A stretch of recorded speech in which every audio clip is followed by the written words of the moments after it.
Rumaraga sa pagpapala po sa ating lahat para sa ating pang-araw-araw na talata. Tayo ngayon ay nasa Genesis Kapitulo 26, versikulo 1 hanggang 5. Tulad na nangyari ng panahon ni Abraham, nagkaroon muli ng tagputom sa lupain ng Kaanaan, kaya't nakarating si Isaac sa Gerar, sakop ni Abimelech na hari ng mga Pilisteo. Nagpakita si Yahweh kay Isaac at nagsabi, "Huwag kang pupunta sa Ehipto.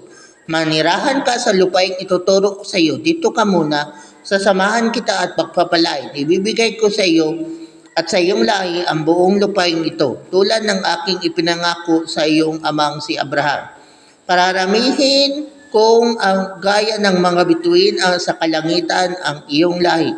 At lahat ng lupaing ito'y ibibigay ko sa iyo at hihilingin sa akin ng lahat ng bansa na sa daigdig na sila'y pagpalain ko tulad ng ginagawa ko sa iyong lahi. Pagpapalain kita dahil kay Abraham sapagkat sinunod niya ako at tinupad ang aking mga utos."